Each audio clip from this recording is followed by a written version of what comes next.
Jean-Baptiste veut que les disciples de Jésus fassent comme les siens.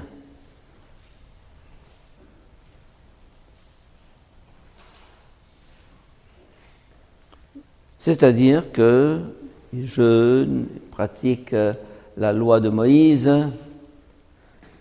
et ils s'étonnent de ce que Jésus ne se sent pas lié par cette loi et ses disciples non plus. Jésus prend ses distances par rapport à la loi de Moïse. C'est une des nombreuses occasions dans cet évangile où Jésus se manifeste comme homme libre. Vous connaissez l'autre épisode lorsque les apôtres ont eu faim, ils ont pris des épis, c'était le jour du sabbat, et dans la loi de Moïse, tout était calculé. Il ne fallait pas faire plus de 1000 pas dans la journée. Et supposez que vous avez fait 999 et que vous soyez à 10 mètres de votre lit, bien, il faudra dormir là où vous êtes parce que vous ne pouvez pas faire les 9 pas qui restent pour arriver à votre lit, etc. Enfin, des choses comme ça, absurdes, mais... Ou bien, je vous donne encore un exemple. Avant Vatican II, un prêtre devait dire son bréviaire avant minuit. Sinon, il était en état de péché mortel. Donc il allait en enfer. Alors, il y avait des prêtres qui avaient travaillé toute la journée, qui étaient épuisés, qui arrivaient à 11h30 dans leur chambre, n'avaient pas encore dit leur bréviaire. Alors vous les voyez en train de citer leur bréviaire, de regarder leur montre en se disant est-ce que j'arriverai à le terminer avant minuit, sapristi. Des choses comme ça, des aberrations, qui n'appartiennent pas simplement à l'Ancien Testament, et que l'Église a reprises. Elle a mis du vin nouveau dans des outres anciennes. Elle a voulu reproduire l'Ancien Testament parce que ça marchait, parce que les gens avaient besoin d'être sur des rails, avec des œillères, conduits, avec des commandements, des prescriptions. Vous savez combien il y avait de prescriptions dans la loi, à part les 10 commandements de Dieu, et à part le 11e que j'ai ajouté. Il y avait 613 prescriptions dans la loi. 613. Je me souviens un jour, j'étais en train entre Alexandrie et Le Caire, et j'avais une juive à côté de moi. Je ne savais pas qu'elle était juive, mais j'ai compris très vite. Elle a sorti son repas, qui était cachère, et elle a fait toutes sortes de gestes. Elle s'est essuyé les mains, et puis je ne sais plus quoi. Puis moi, je l'observais en me disant... Tout un rituel pour manger son repas, pour être pur. L'islam a repris ça à sa manière, comme l'Église aussi, des rites hérités du passé qu'on reproduit en se disant c'est ça. Et Jésus dit non, ça ne marche pas. Tu ne peux pas mettre du vin nouveau dans des outres anciennes. Tu ne peux pas mettre la nouvelle alliance dans le cadre de l'ancienne. Ça ne va pas, il y a autre chose. Et là, justement, ça va dans le sens de ce que je vous disais ce matin. Réinventer l'Église, pas par esprit de contradiction ou de rébellion ou de fantaisie.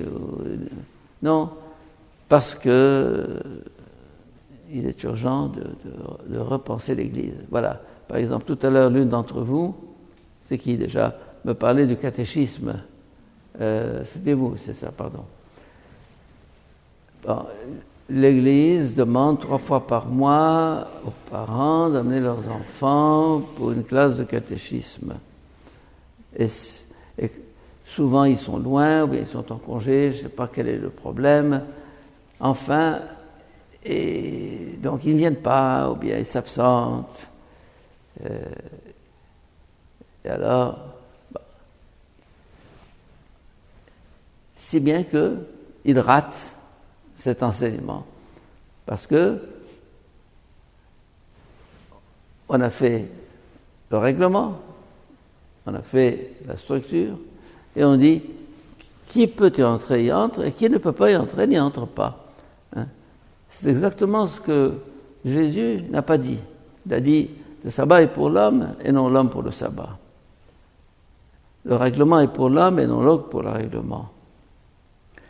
La loi est pour l'homme et non l'homme pour la loi. Ça ne veut pas dire qu'il ne faut pas de loi. Il faut organiser la catéchèse.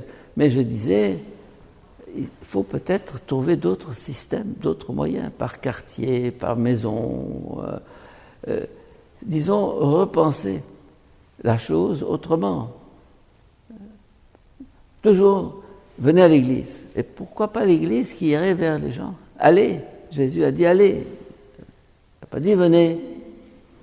Alors, là encore, cet évangile nous appelle, nous invite à la créativité. Et quelles sont ces outres nouvelles, neuves, dans lesquelles nous devons mettre le vin? Je ne les connais pas. Je ne les connais pas. Les gens demandent des réponses toutes faites encore aujourd'hui. Ils veulent qu'on leur donne des formules. Nous y reviendrons ce soir dans la dernière rencontre. Mais nous sommes appelés à passer de l'enfance à l'âge adulte. Et c'est le passage de l'Ancien Testament au Nouveau Testament. Un enfant, on lui dit tu feras pas, on regarde à droite et à gauche avant de traverser la route. Pas au Canada, non. Parce que tout est réglementé. Mais mets ton pull vert, tu vas te prendre froid, etc. Prends ton goûter. Bon, un enfant, c'est un enfant. Et quand il grandit, c'est ça. Alors il ne faut pas vouloir maintenir un style qui était important dans une humanité, l'état d'enfance, et qui est complètement dépassé dans une humanité devenue adulte.